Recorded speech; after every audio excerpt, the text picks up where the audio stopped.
ರಾಜ್ಯ ಕಾಂಗ್ರೆಸ್ನಲ್ಲಿ ಕುರ್ಚಿ ಕಚ್ಚಾಟ ಒಂದು ಕ್ಲೈಮ್ಯಾಕ್ಸ್ ಹಂತಕ್ಕೆ ಬಂದಂತಿದೆ. ಏನು ಕ್ಲೈಮ್ಯಾಕ್ಸ್ ಯಾರು ಕ್ಲಾರಿಟಿ ಕೊಡ್ತಾ ಇಲ್ಲ. ಸಿಎಂ ಡಿಸಿಎಂ ತಮ್ಮ ಅಂತಿಮ ಹಂತದ ದಾಳಗಳನ್ನು ದೆಹಲಿಯಲ್ಲೇ ಪ್ರಯೋಗ ಮಾಡೋದಕ್ಕೆ ವೇದಿಕೆ ಕೂಡ ಸಿದ್ಧವಾಗ್ತಾ ಇದೆ. ಸಿದ್ದರಾಮಯ್ಯ ಬಿಹಾರ ಫಲಿತಾಂಶ ಬಂದ ಮಾರನೇ ದಿನ ಅಂದರೆ ನವೆಂಬರ್ 15ನೇ ತಾರೀಕೆ ದೆಹಲಿ ಫ್ಲೈಟನ್ನು ಹತ್ತುತ್ತಾ ಇದ್ದಾರೆ. ಸಿಎಂ ಮತ್ತು ಆಪ್ತರಿಗೆ ದೆಹಲಿಯಲ್ಲಿ ರಾಜಕೀಯ ಲೆಕ್ಕಾಚಾರಗಳನ್ನು ಹೆಣೆಯೋದಕ್ಕೆ ಸಂಸದ ರಾಜಶೇಖರ್ ಹಿಟ್ನಾಳ್ ಭರ್ಜರಿ ವೇದಿಕೆಯನ್ನು ಒದಗಿಸಿಕೊಡ್ತಾ ಇದ್ದಾರೆ. ಸಂಸದ ರಾಜಶೇಖರ್ ಹಿಟ್ನಾಳ್ ದೆಹಲಿಗೆ ಬರ್ತಾ ಇರುವ ಸಿಎಂ ಮತ್ತು ಆಪ್ತರಿಗೆ ತಮ್ಮ ನಿವಾಸದಲ್ಲೇ ಡಿನ್ನರ್ ಆಯೋಜಿಸುವುದಕ್ಕೆ ಮುಂದಾಗಿದ್ದಾರೆ. ಮೊನ್ನೆ ಶುಕ್ರವಾರ ಮಾಜಿ ಸಚಿವ ಕೆಎನ್ ರಾಜಣ್ಣ ತುಮಕೂರಿನ ಮನೆಯಲ್ಲಿ ಸಿಎಂ ಮತ್ತು ಆಪ್ತರಿಗೆ ಔತಣಕೂಟವನ್ನು ಆಯೋಜನೆ ಮಾಡಿದರು. ಆದರೆ ಕಬ್ಬು ಬೆಳೆಗಾರರ ಹೋರಾಟ, ಸಕ್ಕರೆ ಕಾರ್ಖಾನೆ ಮಾಲೀಕರ ಜೊತೆ ಸಭೆ ಹಿನ್ನೆಲೆಯಲ್ಲಿ ಸಿಎಂ ಹೋಗೋದಕ್ಕಾಗಲಿಲ್ಲ. ಇದೀಗ ಡಿನ್ನರ್ ಮೀಟಿಂಗ್ ರಾಜಣ್ಣ ಮನೆಯಿಂದ ದೆಹಲಿಗೆ ಶಿಫ್ಟ್ ಆಗಿದೆ. ರಾಜಕೀಯ ಬೇರೆ, ಮನೆ ಬೇರೆ, ಎಲ್ಲರೂ ಸೇರಿ ಊಟ ಮಾಡ್ತೀವಿ ಅಂತ ಸಂಸದ ತುಕಾರಾಂ ಹೇಳಿದ್ದಾರೆ. ದೆಹಲಿ ಡಿನ್ನರ್ ಬಗ್ಗೆ ಗೊತ್ತಿಲ್ಲ, ನಾನು ಕರೆದಿಲ್ಲ, ಹೋಗೋದಿಲ್ಲ ಅಂತ ಗೃಹ ಸಚಿವ ಪರಮೇಶ್ವರ್ ಹೇಳಿದ್ದಾರೆ. ಈ ನಡುವೆ ಡಿಸಿಎಂ ಡಿಕೆಶಿ ಇವತ್ತೇ ದೆಹಲಿಗೆ ಪ್ರಯಾಣ ಮಾಡ್ತಾ ಇದ್ದಾರೆ. ನವೆಂಬರ್ ಕ್ರಾಂತಿ ಏನಿಲ್ಲ, ಎಲ್ಲ ಶಾಂತಿಯುತವಾಗೈತೆ. ಎಲ್ಲದು ಕೂಡ ಕ್ರಾಂತಿ ಏನಿಲ್ಲ. ಹೈಕಮಾಂಡ್ ಡಿಸೈಡ್ ಮಾಡ್ತಾರೆ, ಎಲ್ಲ ಕುಂತ್ಕೊಂಡು ನಾವೆಲ್ಲ ಮಾತಾಡ್ತೀವಿ. ಏನಪ್ಪ ಊಟಕ್ಕೆ ಹೋಗೋದು ಕುಂದ್ರೋದು ಕೂಡ ನಾವು ಮಾಡಬಾರ್ದು ಅಂದರೆ ಹೆಂಗೆ? ನಾವೆಲ್ಲದು ಕೂಡ ಮನೆದೀಗ ರಾಜಕೀಯ ಬೇರೆ, ಮನೆದು ಬೇರೆ. ಮನೆಯದು ಕೆಲವೊಂದೆಲ್ಲ ಕುಂತ್ಕೊಂಡು ವಿಚಾರ ಹಿರಿಯರಿಗೆ ಕರೆಸಿ ಊಟ ಮಾಡೋದು ಕೂಡ ಅದಕ್ಕೂ ಒಂದು ಕಟ್ಟಿದ್ರೆ ಗೊತ್ತಿಲ್ಲ. ನಾನೇನು ಹೋಗ್ತಾ ಇಲ್ಲ. ಹೇಳಿದ್ರಪ್ಪ ರಾಜಶೇಖರ್ ಕರೆದಿದ್ದಾರೆ ಅಂತ, ನನ್ಗೇನು ಕರೆದಿಲ್ಲ ಅವರು, ಅಥವಾ ನಾನು ಹೋಗ್ತಾ ಇಲ್ಲ ಡೆಲ್ಲಿಗೆ. ಮುಖ್ಯಮಂತ್ರಿಗಳು ಅಲ್ಲಿ ಕಪಿಲ್ ಸಿಬ್ಬರ್ ಅವರು ನಮ್ಮ ಪುಸ್ತಕ ಬಿಡುಗಡೆ ಕಾರ್ಯಕ್ರಮಕ್ಕೆ ಕರೆದಿದ್ದಾರೆ ಅಂತೇಳಿ ಹೋಗ್ತಾ ಇದ್ದಾರೆ. ಮಿಕ್ಕಿದ್ದೆಲ್ಲ ಗೊತ್ತಿಲ್ಲ ನನಗೆ. ಈ ಕೆಲವು ಕ್ಲಾರಿಟಿಗಳಿದೆ ಇದರಲ್ಲಿ ನನಗೆ. ಐ ಥಿಂಕ್ ಈಗ ಮೊದಲನೇದಾಗಿ ಡಿ ಕೆ ಶಿವಕುಮಾರ್ ಇವತ್ತೇ ದೆಹಲಿಗೆ ಹೊರಟಿದ್ದಾರೆ, ಚರ್ಚೆ ಮಾಡಿಬಿಡ್ತಾರೆ ಅಂತ. ಆ್ಯಕ್ಚುಲ್ ಆಗಿರೋದು ಏನಂತಂದರೆ, ಈ ವೋಟ್ ಚೋರಿ ಏನು ರಾಹುಲ್ ಗಾಂಧಿ ಪ್ರಸ್ತಾಪ ಮಾಡಿದ್ರು, ಆ ವೋಟ್ ಚೋರಿ ವಿಚಾರವಾಗಿ ಕಾಂಗ್ರೆಸ್ನವರು ಸಹಿ ಸಂಗ್ರಹ ಅಭಿಯಾನ ಮಾಡಿದ್ದಾರೆ ರಾಜ್ಯದಲ್ಲಿ. 1 ಕೋಟಿನೋ 1,20,00,000 ಸಹಿನೇನೋ ತಗೊಂಡಿದ್ದಾರೆ. ಅದು ಯಾತಕ್ಕೆ ಕೌಂಟರ್ ಆಗಿ ಟನಲ್ ರೋಡ್ಗೆ ಬಿಜೆಪಿಯವರು ಸಹಿ ಸಂಗ್ರಹ ಮಾಡಿದ್ರು. ಅದಕ್ಕೆ ಕೌಂಟರ್ ಆಗಿ ಇವರೊಂದು ಸಹಿ ಸಂಗ್ರಹ ಮಾಡಿದ್ದಾರೆ. ಅದ್ರ ರಿಪೋರ್ಟ್ ಕೊಡಬೇಕಲ್ಲ. ಈಗ ಡಿ ಕೆ ಶಿವಕುಮಾರ್ ಕೆಪಿಸಿಸಿ ಅಧ್ಯಕ್ಷರು ಹೋಗ್ತಾನೆ, ಕರ್ನಾಟಕದಲ್ಲಿ ಕೆಪಿಸಿಸಿ ವತಿಯಿಂದ ಪಕ್ಷದ ವತಿಯಿಂದ ಏನಾದ್ರು ಆಗ್ತಾ ಇದೆ ಅಂತ ಹೇಳಬೇಕು, ರಿಪೋರ್ಟ್ ಕೊಡೋದಕ್ಕೆ ಹೋಗಿದ್ದಾರೆ ಅಂತ. ಹೋದ ಮೇಲೆ ಅವ್ರ ಪಾರ್ಟಿ ಲೀಡರ್ಗಳು ಸಿಕ್ಕಿದ್ರೆ ಅವ್ರು ಮಾತನಾಡ್ತಾರೆ. ನಂಗೆ ಗೊತ್ತಿಲ್ಲ, ಇವತ್ತು ಬಹಿರಂಗ ಪ್ರಚಾರಕ್ಕೆ ತೆರೆ ಬಿದ್ದಿದೆ ಬಿಹಾರದಲ್ಲಿ. ಎಲ್ಲ ಊರು ಬಿಡಬೇಕು, ಹೆಚ್ಚು ಕಡಿಮೆ ಎಲ್ಲರೂ ವಾಪಸ್ ಡೆಲ್ಲಿಗೆ ಬಂದ್ಬಿಡ್ತಾರೆ. ನಾಳೆಯಿಂದ ಆ ನಾಯಕರಿಗೆಲ್ಲ ಅಲ್ಲಿ ಪ್ರಚಾರಕ್ಕೆ ಏನು ಅವಕಾಶ ಇಲ್ಲ. ಸೊ ಯಾರಾದರೂ ಮೀಟ್ ಮಾಡ್ಬೋದು. ಈಗ ಲಾಸ್ಟ್ ಟೈಮ್ ಹೋದಾಗ ರಾಹುಲ್ ಗಾಂಧಿ ಮೀಟೇ ಆಗಿರಲಿಲ್ಲ. ಈ ಸರ್ತಿ ಆಗಬಹುದು. ಆದಾಗೆಲ್ಲ ಇದೇ ಚರ್ಚೆ ಆಗುತ್ತಾ ನನಗೆ ಗೊತ್ತಿಲ್ಲ. ಎರಡನೇದು, ಸಿದ್ದರಾಮಯ್ಯನವರು ದೆಹಲಿಗೆ ಹೋಗ್ತಕ್ಕಂಥದ್ದು 15ನೇ ತಾರೀಕು ಹೋಗ್ತಾರೆ. ಬಟ್ ಅಲ್ಲೇನಾಗಿದೆ, ಒಂದು ಕ್ಲಾರಿಟಿ ಸಿಕ್ಕಿಲ್ಲ. ರಾಹುಲ್ ಗಾಂಧಿ 14ನೇ ತಾರೀಕು ನೈಟೇ ಫಾರಿನ್ ಟೂರ್ ಹೋಗ್ತಾ ಇದ್ದಾರೆ ಅಂತ ಒಂದಿದೆ. ಸಿಗಲ್ಲ ಅವರು. ರಾಹುಲ್ ಗಾಂಧಿ ಅನುಪಸ್ಥಿತಿನಲ್ಲಿ ನೀವು ಪವರ್ ಶೇರಿಂಗ್ ಬಗ್ಗೆ ಚರ್ಚೆ ಮಾಡ್ತೀರಾ? ರಾಹುಲ್ ಗಾಂಧಿ ಅನುಪಸ್ಥಿತಿನಲ್ಲಿ ನೀವು ಸಂಪುಟ ಪುನರಚನೆ ಬಗ್ಗೆ ಚರ್ಚೆ ಆಗುತ್ತಾ? ಇಲ್ಲ. ಆಕ್ಚುಲ್ ಆಗಿ ಕಪಿಲ್ ಸಿಬಲ್ ಅವರು ಒಂದು ಪುಸ್ತಕ ಬಿಡುಗಡೆ ಕಾರ್ಯಕ್ರಮ ಇದೆ. ಆ ಪುಸ್ತಕ ಬಿಡುಗಡೆ ಕಾರ್ಯಕ್ರಮಕ್ಕೆ ಸಿದ್ದರಾಮಯ್ಯನವ್ರನ್ನ ಆಹ್ವಾನಿಸಿದ್ದಾರೆ, ಡಿಸಿಎಂನು ಆಹ್ವಾನಿಸಿದ್ದಾರೆ. ಅವ್ರು ಹೋಗ್ತಾರೆ ಅದಕ್ಕೆ. ಅದು ಕಾರ್ಯಕ್ರಮ ಅಂತ. ಎರಡನೇದು, ರಾಜಶೇಖರ್ ಹಿಟ್ನಾಳ್ ಅವರು ಕ್ಲೀನ್ ಆಗಿ ಹೇಳಿದ್ದಾರೆ, ನನಗೆ ಇಷ್ಟು ದಿನ ನಾನು MP ಆದಮೇಲೆ ನನಗೆ ಬಂಗ್ಲೆ ಅಲಾಟ್ ಆಗಿರಲಿಲ್ಲ, ಈಗ ಕೊಟ್ಟಿದ್ದಾರೆ. ಸಿದ್ದರಾಮಯ್ಯನವರು ಅಲ್ಲೇ ಇರ್ತಾರಲ್ಲ, ಒಂದಿನ ಊಟಕ್ಕೆ ಕರಿತೀನಿ, ಅವ್ರ ಜೊತೆ ಯಾರಾದರೂ ಇದ್ರೆ ನೀವು ಮಾತ್ರ ಬನ್ನಿ ಏನಕ್ಕಾಗತ್ತಾ? ಅವ್ರನ್ನೂ ಕರಿತೀನಿ. ಅದಕ್ಕೆ ನಾವು ಯಾಕೆ ಬೇರೆ ಅರ್ಥ ಕಲ್ಪಿಸ್ಕೋಬೇಕು? ಈ ಥರದ್ದು ಏನಾದರೂ ಆದರೆ, ಏನಾದರೂ ಕ್ಲೈಮ್ಯಾಕ್ಸ್ ಅಂತಕ್ಕೆ ಬಂದರೆ ಆ ಸುದ್ದಿಗಳು ಎಲ್ಲಿ ಹೋಗುತ್ತೆ, ಬಂದೇ ಬರುತ್ತೆ, ಆಗತ್ತೆ ಅಂತಕ್ಕಂಥದ್ದು. ನಾವು ಊಹಾತ್ಮಕವಾಗಿ ಮಾತನಾಡೋದಕ್ಕಿಂತ ಅವ್ರೇನು ರಿಯಾಕ್ಷನ್ ಕೊಟ್ಟಿದ್ದಾರೆ ಅವರೇ ಹೇಳ್ತಾರಲ್ಲ, ಊಟಕ್ಕೆ ಸೇರೋದು ತಪ್ಪಲ್ಲ. ಅಷ್ಟೇ ಬಿಟ್ಬಿಡಿ. ಈ ಥರದ್ದು ಡಿನ್ನರ್ ಮೀಟಿಂಗ್ಗಳು ಎಷ್ಟಾಗಿಲ್ಲ? ಆಯಿತು, ಡಿನ್ನರ್ ಮೀಟಿಂಗ್ಗಳು ಆಯ್ತಲ್ಲ, ಅದರ ರಿಸಲ್ಟ್ ಏನಾಯಿತು? ದೊಡ್ಡ ಭಾರೀ ಕ್ರಾಂತಿಕಾರಿ ಬದಲಾವಣೆ ಏನಾದರೂ ಆಯ್ತಾ? ಏನೋ ಚರ್ಚೆ ಮಾಡ್ತಾರೆ ಅಷ್ಟೇ. ಇನ್ನು ಇವತ್ತು ಬೆಳಗ್ಗೆ ಅಷ್ಟೇ ಹಾಸನದ ಬಿಕ್ಕೋಡು ಗ್ರಾಮಕ್ಕೆ ಎಂಟ್ರಿ ಕೊಟ್ಟು ಕುತೂಹಲವನ್ನು ಮೂಡಿಸಿದಂತಹ ಕಾಡಾನೆ ಭೀಮಾ ಮಧ್ಯಾಹ್ನದ ಹೊತ್ತಿಗಾಗಲೇ ಕಿತಾಪತಿ ಮಾಡ್ಕೊಂಬಿಟ್ಟ. ಮದುವೇರಿದ ಭೀಮಾ ಮತ್ತು ಕ್ಯಾಪ್ಟನ್ ಪರಸ್ಪರ ಕಾದಾಟದಲ್ಲಿ ಭೀಮಾ ತನ್ನ ಒಂದು ದಂತವನ್ನು ಮುರ್ಕೊಂಡಿದ್ದಾನೆ. ಹಾಸನ ಜಿಲ್ಲೆ ಬೇಲೂರು ತಾಲೂಕಿನ ಜಗಬೋರನಹಳ್ಳಿ ಗ್ರಾಮದಲ್ಲಿ ಈ ಘಟನೆ ಆಯಿತು. ಕಾಳಗದ ವೇಳೆ ಸಿಟ್ಟಿನಲ್ಲಿ ಭೀಮಾ ಮರಕ್ಕೆ ಗುದ್ಕೊಂಡ. ಅದರ ರಭಸಕ್ಕೆ ಭೀಮನ ಒಂದು ದಂತ ಮುರಿದು ಹೋಯಿತು. ದಂತ ಕಳ್ಕೊಂಡು ರಕ್ತಸ್ರಾವದಿಂದ ಭೀಮಾ ನರಳಾಡಿದ್ದಾನೆ. ಕ್ಯಾಪ್ಟನ್ಗೂ ಕೂಡ ಸ್ವಲ್ಪ ಗಾಯ ಆಗಿದೆ. ಅತ್ತ ಕನಕಪುರದ ಸಾತನೂರು ವ್ಯಾಪ್ತಿಯ ಕುನ್ನೂರು ಬಳಿ ಅರ್ಕಾವತಿ ನದಿ ಹಿನ್ನೀರಿನಲ್ಲಿ 2 ಕಾಡಾನೆಗಳು ಮುಳುಗಿ ಮೃತಪಟ್ಟಿವೆ. ಕಾಡಾನೆಗಳು ಹಿನ್ನೀರಿನ ದಾಟೋದಕ್ಕೆ ಹೋದಂತಹ ಸಂದರ್ಭದಲ್ಲಿ ಕಳೆ ಇದ್ದಿದ್ರಿಂದಾಗಿ ಸಿಕ್ಕಾಕೊಂಡು ಅಲ್ಲೇ ಪ್ರಾಣ ಬಿಟ್ಟಿವೆ. ಅರಣ್ಯ ಇಲಾಖೆ ಅಧಿಕಾರಿಗಳು ಸ್ಥಳಕ್ಕೆ ಭೇಟಿ ಕೊಟ್ಟು ಆನೆಗಳ ಕಳೆಬರವನ್ನು ಹೊರಕ್ಕೆ ತೆಗೆದಿದ್ದಾರೆ. ಮರಣೋತ್ತರ ಪರೀಕ್ಷೆ ಮಾಡಿ ಅಂತ್ಯ ಸಂಸ್ಕಾರವನ್ನು ಮಾಡಿದ್ದಾರೆ. ಇದು ವನ್ಯಜೀವಿಗಳ ಸಂಘರ್ಷ. ಹೌದು, ಬಹಳಷ್ಟು ಜನ ಹೇಳ್ತಾರೆ ಇದ್ರ ಬಗ್ಗೆ. ವನ್ಯಜೀವಿಗಳ ಸಂಘರ್ಷ ಅದು ಕಾಮನ್. ಅವುಗಳಿಗೆ ಟ್ರೀಟ್ ಮಾಡಬೇಕು ಅನ್ನೋದು ಕೂಡ ಆ ಪದ್ಧತಿ ಇಲ್ಲ. ಅವುಗಳೇ ಅದು ನ್ಯಾಚುರಲ್ ಆಗಿ ಅವುಗಳನ್ನ ತನ್ನ ಟೆರಿಟರಿಯನ್ನ ಕಾಪಾಡಿಕೊಳ್ಳೋದಕ್ಕೆ ಹುಲಿಗಳು ಸಿಂಹಗಳು ಕಾದಾಟ ಮಾಡ್ತವೆ, ಅಥವಾ ಸಂಗಾತಿಯನ್ನ ತನ್ನ ಬಳಿಗೆ ಉಳಿಸ್ಕೊಳ್ಳೋದಕ್ಕೆ ಕಾದಾಟ ಮಾಡ್ತವೆ. ಆನೆಗಳದು ಅಷ್ಟೇನೆ. ಅದನ್ನ ನಾವು ವಿಶೇಷವಾಗಿ ಅದು ಕಾಣಿಸಿರೋದ್ರಿಂದ ನಾವು ಅದು ನೋಡ್ತೀವಿ. ಗ್ರಾಮದಲ್ಲೇ ಆಗಿದ್ದ ಘಟನೆ ಆಗಿದ್ರಿಂದ ಅದು ಈಗ ಅರ್ಜುನ ಮೃತಪಟ್ಟಿದ್ದು ಕೂಡ ಅದೇ ರೀತಿನಲ್ಲೇ ಒಂದು ಕಾಡಾನೆ ಇದರಿಂದ ಆಗಿದ್ದು. ಇಲ್ಲೇನಾಗಿದೆ, ಆಕ್ಚುಲಿ ಭೀಮಾ ಅಂತ ಇದು ದಸರಾ ಭೀಮಾ ಅಲ್ಲ, ತುಂಬಾ ಜನ ಕನ್ಫ್ಯೂಸ್ ಮಾಡ್ಕೋತಾ ಇದ್ದಾರೆ. ದಸರಾಗ್ ಬಂದ ಭೀಮಾ ಆನೆ ಅಲ್ಲ, ಇದು ಕಾಡಾನೆ. ಆ ಭಾಗದಲ್ಲಿ ಓಡಾಡ್ತಾ ಇತ್ತು, ಬಟ್ ಇದು ಸೌಮ್ಯ ಸ್ವಭಾವದ ಕಾಡಾನೆ, ಯಾರಿಗೂ ತೊಂದರೆ ಕೊಡ್ತಿರ್ಲಿಲ್ಲ.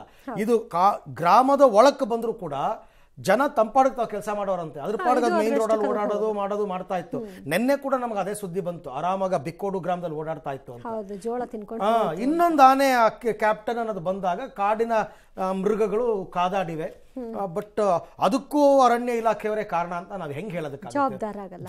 ಅದು ಹಂಗಾಗಲ್ಲ, ಕಾದಾಡಿವೆ. ಬಟ್ ನನ್ನ ಕನ್ಸರ್ನ್ ಇರೋದು ಅದಕ್ಕೆ ತುಂಬಾ ರಕ್ತಸ್ರಾವ ಆಗ್ತಾ ಇದೆ. ಇಮಿಡಿಯೇಟ್ ಆಗಿ ಅದಕ್ಕೆ ಟ್ರೀಟ್ಮೆಂಟ್ ಕೊಡ್ಬೇಕು, ಇನ್ಫೆಕ್ಷನ್ ಆಗ್ಬಿಡುತ್ತೆ. ಇಲ್ಲ ಅಂದ್ರೆ ಒಂದು ದಂತ ಹೋಗಿರೋದು ಇನ್ಫೆಕ್ಷನ್ ಆಗುತ್ತೆ. ಇವರೇನೋ ಪರ್ಮಿಷನ್ ತಗೋಬೇಕು ನಿಜ, ಆಕ್ಚುಲಿ ಅರಣ್ಯ ಇಲಾಖೆಯಿಂದ ಪರ್ಮಿಷನ್ ತಗೊಂಡು ಅರವಳಿಕೆ ಕೊಟ್ಟು ಪ್ರಜ್ಞೆ ತಪ್ಪಿಸಿ ಟ್ರೀಟ್ಮೆಂಟ್ ಕೊಡಬೇಕು. ಅದೆಲ್ಲ ನಾಳೆ ನಾಡಿದ್ದು ಮಾಡ್ತೀವಿ ಅಂತಿದ್ದಾರೆ. ಆದಷ್ಟು ಬೇಗ ಕೊಡಬೇಕು ಅಂತಕ್ಕಂಥದ್ದು ಮನವಿ ಅಷ್ಟೇನೆ. ಅದನ್ನ ಬಿಟ್ಟರೆ ನಿಮಗೆ ಕಾಡಿನಲ್ಲಿ ಕಾಡಾನೆಗಳಾಗ್ಲಿ ಅಥವಾ ಕಾಡು ಪ್ರಾಣಿಗಳಾಗ್ಲಿ ಈ ತರ ಫೈಟ್ ಮಾಡ್ಕೊಳ್ತಕ್ಕಂಥದ್ದು ಹೊಸದೇನೂ ಅಲ್ಲ, ನಡೀತಾನೆ ಇರುತ್ತೆ. ಜೀನಿ ಸ್ಲಿಮ್ ರೆಫರ್ ಮಾಡ್ಬೇಕಾದ್ರೆ ಕಾರಣ ಏನಂದ್ರೆ ವೇಟ್ ಲಾಸ್ ಸಲುವಾಗಿ ನನ್ ಬಾಳ ಜನ ಕೇಳಿದ್ರು. ಫಸ್ಟ್ ನಾನ್ ತಗೊಂಡು ನನಗೆ ರಿಸಲ್ಟ್ ಬಂದ್ಮೇಲೆ ಆಮೇಲೆ ನಾನು ಜೀನಿ ಸ್ಲಿಮ್ ಇನ್ನೊಬ್ಬರಿಗೆ ಪ್ರಿಪೇರ್ ಮಾಡಿದ್. ಸುಸ್ತಾಗೋದು ಕಡಿಮೆ ಆಯ್ತು, ವೀಕ್ನೆಸ್ ಅದು ಏನೂ ಇಲ್ಲ, ಪೂರಾ ಹೆಲ್ದಿ ಅದೇನೆ. ವೇಟ್ ಜಾಸ್ತಿ ಇರೋರಲ್ಲಿ ಏನೇ ಡೌಟ್ ಇಲ್ಲದೆ 100% ಬಳಸಬಹುದು. ಪ್ರತಿದಿನ ನಮ್ಮ ಜೀನಿ ಸ್ಲಿಮ್ ನ ಯೂಸ್ ಮಾಡಿ ಯಾವುದೇ ಸೈಡ್ ಎಫೆಕ್ಟ್ ಇಲ್ದಂಗೆ ನೀವು ಸಣ್ಣ ಆಗ್ತೀರಾ. ನೋಡಿ, school life is golden life ಅಂತ ಕರೀತಾರೆ.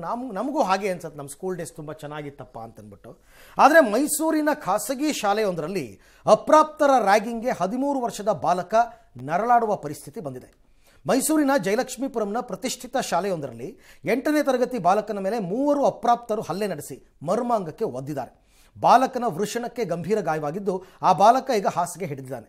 3 ಬಾಲಕರು ಪ್ರತಿದಿನ ಹಣ ಕೊಡು, ಮೊಬೈಲ್ ತಗೊಂಬ, ನಾವು ಹೇಳಿದ ಹಾಗೆ ಮಾಡು ಅಂತ ರ್ಯಾಗಿಂಗ್ ಮಾಡ್ತಾ ಇದ್ರಂತೆ. ಅಕ್ಟೋಬರ್ 25ನೇ ತಾರೀಕು ಬಾಲಕನನ್ನು 3 ಬಾಲಕರು ಶಾಲೆಯ ಶೌಚಾಲಯಕ್ಕೆ ಕರ್ಕೊಂಡು ಹೋಗಿ ಮರ್ಮಾಂಗಕ್ಕೆ ಮನಬಂದಂತೆ ಒದ್ದಿದ್ದಾರೆ. ಇದರಿಂದ ಮರ್ಮಾಂಗಕ್ಕೆ ಗಂಭೀರ ಗಾಯವಾಗಿದೆ. ತಕ್ಷಣವೇ ಆಪರೇಷನ್ ಮಾಡಿಸಬೇಕು, 2 ಲಕ್ಷ ರೂಪಾಯಿ ಖರ್ಚಾಗುತ್ತೆ ಅಂತ ಡಾಕ್ಟರ್ ಹೇಳಿದ್ದಾರೆ.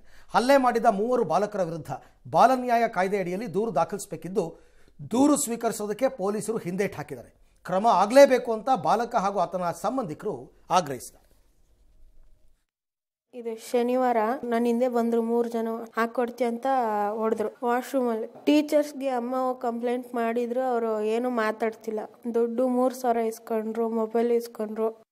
ಅವನು ಸುಮಾರು ದಿವಸದಿಂದ ಹೇಳ್ತಾನೆ ಬಂದೆ ಸರ್. ನಾನು ಕ್ಲಾಸ್ ಟೀಚರ್ಗೆ ಒಂದ್ಸತಿ ಹೇಳಿದೆ, ನಮ್ಮ ಮಗನಿಗೆ ಸ್ವಲ್ಪ ನೋಡಿ ಅಂದದಕ್ಕೆ ಅವ್ರೇನಂದ್ರು, ನಿಮ್ಮ ಮಗನೇ ಅವ್ರ ಹತ್ರ ಹೋಗ್ಬೇಡ ಅಂತ ಹೇಳಮ್ಮ, ಅವ್ರು ಕೆಟ್ಟವ್ರು ಇದ್ದಾರೆ, ಅವ್ರ ಹತ್ರ ನಿಮ್ಮ ಮಗ ಯಾಕೆ ಹೋಗ್ತಾರೆ. ಅವನು ನಾನು ದುಡ್ಡು ನೋಡಿದಾಗ ಗೊತ್ತಾಯ್ತು ಸರ್, ಇವ್ನು ದುಡ್ಡೆಲ್ಲ ತಗೊಂಡೋಗಿ ಅವ್ರಿಗೆ ಕೊಟ್ಟಿದ್ದಾನೆ. ಲಾಸ್ಟ್ ಮೂಮೆಂಟಲ್ಲಿ ಹೇಳಿದೆ ಸರ್. ಇದು ಅವರು ಸ್ಕೂಲ್ ಕರ್ಕೊಂಡು ಹೋದಾಗ ಅವರೆಲ್ಲ ಹೈಡ್ ಮಾಡೋಕ್ಕೆ ನೋಡ್ತಾರೆ, ಇಲ್ಲಾಗಿಲ್ಲ, ಸೈಕಲಲ್ಲಿ ಬಿದ್ದೋಗಿರೋದು. ಮತ್ತು ಒಂದು ಸ್ವಲ್ಪ ಅಧಿಕಾರಿಗಳು ಶಾಮೀಲಾಗ್ಬಿಟ್ಟಿದ್ದಾರೆ ಇದಕ್ಕೆ. ಇದು ಕೇಸ್ನ ಕ್ಲೋಸ್ ಮಾಡೋಕ್ಕೆ ನೋಡ್ತಾರೆ ಹೊರತು ಈ ಮಗುಗೆ ಯಾವುದೇ ರೀತಿ ನ್ಯಾಯ ಕೊಡೋಕ್ಕೆ ಅವರು ಕಂಪ್ಲೇಂಟ್ ವೆರಿ ಡೇಂಜರ್ಸ್. ಇಲ್ಲ, ಇತ್ತೀಚಿನ ವರ್ಷಗಳಲ್ಲಿ ಇದು ಕಾಲೇಜು ಹಂತದಲ್ಲೆಲ್ಲ ಇತ್ತು ರ್ಯಾಗಿಂಗ್ ಗೀಗಿಂಗ್ ಅಂತನ್ಬಿಟ್ಟು, ಬಟ್ ಸ್ಕೂಲ್ಗೂ ಬಂದ್ಬಿಟ್ಟಿದೆ ಇದು. ಈ ಸ್ಕೂಲಲ್ಲಿ ಅದರಲ್ಲೂ 10ಗೆ ಬಂದ್ಬಿಟ್ರೆ ಮಕ್ಕಳು, ಒಂದು ನಾವು ಸೀನಿಯರ್ ಮೋಸ್ಟ್ ಅಂತ ಬಂದ್ಬಿಡುತ್ತೆ ಅವ್ರಿಗೆ, ನಾವು ಸೀನಿಯರ್ ಮೋಸ್ಟ್ ಅಂತ. ಇನ್ನೊಂದು ಈ ಸಣ್ಣದಾಗಿ ಕೆಲವರಲ್ಲಿ ಈ ರೌಡಿಸಮ್ ಪ್ರವೃತ್ತಿಗಳು ಬೆಳೀತಾ ಇರುತ್ತೆ ಮಕ್ಕಳಲ್ಲಿ. ಇವರೇ ಮುಂದಕ್ಕೆ ದೊಡ್ಡದಾಗಿ ಬೆಳೀತಕ್ಕಂಥವ್ರು. ಇದನ್ನ ಮೊಳಕೆನಲ್ಲೇ ಪೋಷಕರು ಗಮನಿಸ್ಕೊಳ್ಬೇಕು. ಆಮೇಲೆ ಸ್ಕೂಲ್ನವರು ಕೂಡ ಫಾಲ್ಟ್ ಇದೆ. ಟೀಚರ್ ಹೇಳ್ತಾರಂತೆ ಅವರು ಸರಿ ಇಲ್ಲ, ಅವ್ರ ಜೊತೆ ಹೋಗ್ಬೇಡ ಅಂತ. ಹಂಗಾಗಲ್ಲ. ಸರಿ ಇಲ್ಲ ಅಂದ್ಮೇಲೆ ಆ ಸ್ಟೂಡೆಂಟ್ಸ್ ಇಲ್ಲಿ ಸ್ಕೂಲ್ ಹೆಸರು ಕೆಟ್ಟ ಹೆಸರು ಬರುತ್ತೆ ಸ್ಕೂಲ್ಗೆ ಅನ್ನೋ ಕಾರಣಕ್ಕೆ ಅವಾಯ್ಡ್ ಮಾಡ್ತಾ ಇದ್ದಾರೆ. ಪೊಲೀಸರದ್ದು ಏನಿಲ್ಲ ಇದೆ ಇಲ್ಲಿ. ಅವರು ಸ್ಕೂಲ್ ಅವರೇ ನನ್ನ ಪ್ರಕಾರ ಪೊಲೀಸರಿಗೆ ಇನ್ಫ್ಲೂಯೆನ್ಸ್ ಮಾಡಿದ್ದಾರೆ. ಸ್ಕೂಲ್ ಅವರೇ ಪೊಲೀಸರಿಗೆ ಇನ್ಫ್ಲೂಯೆನ್ಸ್ ಮಾಡಿದ್ದಾರೆ. ಸ್ಕೂಲ್ ಅವರು ಅದು ಪ್ರತಿಷ್ಠಿತ ಸ್ಕೂಲ್ ಅನ್ನೋ ಕಾರಣಕ್ಕೋಸ್ಕರ ಕೆಟ್ಟ ಹೆಸರು ಬರುತ್ತೆ ಅಂತ. ಬಟ್ ಇದು ತುಂಬಾ ಡೇಂಜರು. ಆಮೇಲೆ ನನಗೆ ಅಲ್ಲಿ ಹೇಳ್ತಾ ಇದ್ರು ಡಾಕ್ಟರು, ಸ್ವಲ್ಪ ಕಷ್ಟ ಇದೆ ಅಂತಾನು. ಕಷ್ಟ ಅಂದ್ರೆ ಪ್ರಾಣಾಪಾಯ ಅಲ್ಲ, ಮರ್ಮಾಂಗಕ್ಕೆ ಒದ್ದಿರೋದ್ರಿಂದ ಭವಿಷ್ಯದಲ್ಲಿ ಸಮಸ್ಯೆ ಆಗುತ್ತೆ ಅಂತ ಹೇಳ್ತಾರೆ. ಯಾರು ಜವಾಬ್ದಾರಿ? ಅಕಸ್ಮಾತ್ ಪ್ರಾಣಕ್ಕೆ ಹೆಚ್ಚು ಕಮ್ಮಿ ಆಗಿತ್ತು, ಯಾರು ಜವಾಬ್ದಾರಿ? ಅವ್ರ ಪೇರೆಂಟ್ಸ್ನ ಕರೆಸಿ, ಈಗಾಗಲೇ ಅವ್ರು ಕೆಟ್ಟವರು ಅಂತ ಸ್ಕೂಲ್ ಅವ್ರಿಗೆ ಗೊತ್ತಿದ್ರೆ ಆ ಪೇರೆಂಟ್ಸ್ನ ಕರೆಸಿ ರಿಪೇರಿ ಮಾಡ್ಬೇಕಾಗಿತ್ತಾ ಇಷ್ಟು ದಿವಸಕ್ಕೆ? ಅದ್ರ ಬದಲು ಇವನಿಗೆ ಬುದ್ಧಿ ಹೆಂಗೆ ಹೇಳ್ತಾರೆ? ಇದು ಟೋಟಲಿ ಸ್ಕೂಲ್ ಅವ್ರದ್ದು ಫಾಲ್ಟ್. ಇದು ಈ ಥರ ಆಗಬಾರ್ದು. ಇದನ್ನ ಪೊಲೀಸರು ಗಂಭೀರವಾಗಿ ತಗೋಬೇಕು, ಸ್ಕೂಲ್ ಅವರು ತಗೋಬೇಕು, ಮತ್ತೆ ಆ ಪೇರೆಂಟ್ಸು ಇದನ್ನ ಸೀರಿಯಸ್ ಆಗಿ ತಗೊಂಡು ಇದನ್ನ ಹೈಯರ್ ಅಪ್ಸ್ ತಗೊಂಡೋಗಿ ಪೊಲೀಸರಿಗೆ. ಹೌದು, ಅಲ್ಲಿಗೆ ಬಿಟ್ರೆ ಆಗಲ್ಲ. ಇವತ್ತು ಒಬ್ಬರು ಓದಿದ್ದಾರೆ, ನಾಳೆ ಇನ್ನೊಂದು ಆಗುತ್ತೆ ಕತೆ. ತುಂಬಾ ಚಿಗುರ್ಕೊಳಕ್ ಬಿಡಬಾರ್ದು ಅಷ್ಟೇ. ಇನ್ನು ಬೆಳಗಾವಿಯಲ್ಲಿ ರೈತಾಗ್ನಿ ಶಾಂತವಾಗಿದೆ, ಆದರೆ ಬಾಗಲಕೋಟೆಯಲ್ಲಿ ಮಾತ್ರ ಇನ್ನೂ ಕಿಚ್ಚು ತಣ್ಣಗಾಗಿಲ್ಲ. ಬಾಗಲಕೋಟೆಯಲ್ಲಿ ರೈತರ ಹೋರಾಟ ಮುಂದುವರೆದಿದೆ. ಮುಧೋಳದಲ್ಲಿ ಜಿಲ್ಲಾ ಉಸ್ತುವಾರಿ ಸಚಿವ ತಿಮ್ಮಾಪುರ್ ಹಾಗೂ ಜಿಲ್ಲಾಧಿಕಾರಿ ನೇತೃತ್ವದಲ್ಲಿ ನಡೆದ ರೈತರ ಸಭೆ ವಿಫಲವಾಗಿದೆ. ಪ್ರತಿ ಟನ್ ಕಬ್ಬಿಗೆ 3,500 ಬೇಕು ಅಂತ ಪಟ್ಟು ಹಿಡಿದಿದ್ದಾರೆ. ದರ ನಿಗದಿ ಹಾಗೂ ಬಾಕಿ ವಸೂಲಾತಿ ಆಗದೆ ಕಾರ್ಖಾನೆ ಆರಂಭಿಸಬಾರದು ಅನ್ನೋದು ಅವರ ಆಗ್ರಹ. ನಾಳೆ ಬೆಳಗ್ಗೆ ಮುಧೋಳದಲ್ಲಿ ಪ್ರತಿಭಟನೆಯನ್ನು ಹಮ್ಮಿಕೊಂಡಿದ್ದಾರೆ. ಇತ್ತ ಬೆಳಗಾವಿಯಲ್ಲಿ ಇಂದಿನಿಂದ ಸಕ್ಕರೆ ಕಾರ್ಖಾನೆಗಳಲ್ಲಿ ಕಾರ್ಯಾರಂಭ ಆಗಿದೆ. ಇತ್ತ ಪ್ರತಿಭಟನಾ ನಿರತ ರೈತರೇ ಅಲ್ಲ ಅಂದಿದ್ದ ಶಾಸಕ ಯಶವಂತ ರಾಯರೆಡ್ಡಿ ಪಾಟೀಲ್ ಅದಕ್ಕೆ ತೇಪೆ ಹಚ್ಚೋ ಕೆಲಸವನ್ನ ಮಾಡಿದ್ದಾರೆ. ಮೊಸಳೆ ಕಣ್ಣೀರು ಪ್ರಸಂಗವೂ ಕೂಡ ನಡೆಯಿತು. ಸರ್ಕಾರ ಏನ ನಿಗದಿ ಮಾಡಿದ್ಲ ಅದನ್ನ ನಾವು ಒಪ್ಪಂಗಿಲ್ಲ ಅಂತ ಹೇಳಿದೆವು. ಮುಂದೆ ಸರ್ಕಾರ ಏನು ಇದ್ರೊಳಗೆ ಅವ್ರದ್ದೊಂದು 50 ರೂಪಾಯಿ ಅದು ಕೂಡಿಸ್ಕೊಡಾಕ್ತಾರಲ್ಲ, ಇದನ್ನ ನಮಗೆ ಬೇಡ ಅಂತ ಹೇಳಿದ್ವಿ. ನಾವು ನಿಮ್ಮದ ಬೇಡಿಕೆ ನಾವು ಹಿಂದಾಡಿಸಿ ಇಡ್ತೀವಿ ನಾವು ಸರ್ಕಾರಕ್ಕೆ. ಈಗ ನೀವು ಕಾರ್ಖಾನೆ ಅವ್ರು ಎಷ್ಟು ಕೊಡಬೇಕಲ್ಲ ಅದನ್ನು ಅಷ್ಟ ಬಗೆಹರಿಸ್ರಿ. ಕಾರ್ಖಾನೆ ಅವ್ರು ಎಷ್ಟು ಕೊಡ್ತಾರೆ ಅನ್ನೋದು ಅಷ್ಟ ನಿರ್ಣಯ ಮಾಡ್ರಿ, ನಿಮ್ದು ಅದ್ರೊಳಗೆ ಕೂಡಿಸ್ಬೇಡ್ರಿ ಅಂತ ಹೇಳಿದ್ವಿ ನಾವು. ಈಗ ನಾವು ಅದಕ್ಕೆ ಒಪ್ಪಂಗಿಲ್ಲ ಅಂತ ಹೇಳಿ ಬಂದಿದ್ವಿ ರೀ. ಅಕಸ್ಮಾತ್ ಅವ್ರ ಕಾರ್ಖಾನೆ ಪ್ರಾರಂಭ ಮಾಡಾಕ ಏನಾದರೂ ಆರ್ಡರ್ ಕೊಟ್ಟರು, ಏನಾರ ಇದನ್ನ ಮಾಡಿದ್ರು ಅಂತಂದ್ರೆ ನಾವು ಸುಮ್ಕೊಂಡಿರೋದಿಲ್ಲ.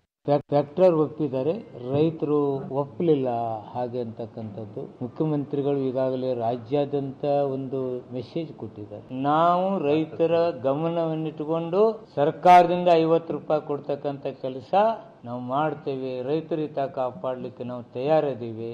ಫ್ಯಾಕ್ಟ್ರಿ ಮಾಲೀಕ 1 ಟನ್ ಕಬ್ಬಿಗೆ 3,717 ಅಂದ್ರೆ ಒಂದನೇ ಕಂತಿನಲ್ಲಿ 3,117, ಆಮೇಲೆ 50 ರೂಪಾಯಿ ಎರಡನೇ ಕಂತಿನಲ್ಲಿ ಸರ್ಕಾರ 50 ರೂಪಾಯಿ. ಬೀಳ್ಗಿ ಸಕ್ಕರೆ ಕಾರ್ಖಾನೆ ಯೂನಿಟ್ 2ಕ್ಕೆ 3,777 ರೂಪಾಯಿ.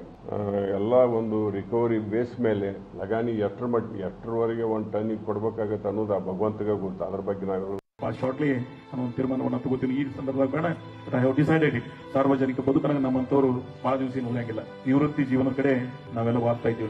ನಾನು ಭೂಮಿ ಮೇಲೆ ಹೋದ್ರೆ ಗೊತ್ತಾಗ್ತದೆ ಏನಿದೆ. ಅದೇ ಪ್ರತಿಭಟನೆಯಲ್ಲಿ 100 ಜನರನ್ನ ಮೆಚ್ಚಕ್ಕಾಗಲ್ಲ. ಬಹುತೇಕರು ರೈತರೆಲ್ಲ ಒಪ್ಕೊಂಡಿದ್ದಾರೆ ಇದರಲ್ಲಿ. ಒಂದೆರಡು ಜಿಲ್ಲೆಯವ್ರ ಹಿಂದೆ ಅದು ಸರಿ ಹೋಗುತ್ತೆ, ಸರಿ ಹೋಗ್ಲೇಬೇಕು. ಅವ್ರ ರಿಕವರಿ ರೇಟ್ ಮೇಲೆ ಅವ್ರ ಪಾಪ ಡಿಮಾಂಡ್ ಮಾಡ್ತಾ ಇದ್ದಾರೆ. ಬಟ್ ಅದೇ ಹೇಳಿದ್ನಲ್ಲ, 5 ಬೆರಳು ಒಂದೇ ಸಮ ಇರಲ್ಲ ಅನ್ನೋ ಹಾಗೆ ಎಲ್ಲರೂ ಒಂದೇ ರೀತಿ ಯೋಚನೆ ಮಾಡಲ್ಲ. ಮುಂದಕ್ಕೆಲ್ಲ ಸರಿ ಹೋಗುತ್ತೆ ಅನ್ಸುತ್ತೆ, ನೋಡೋಣ.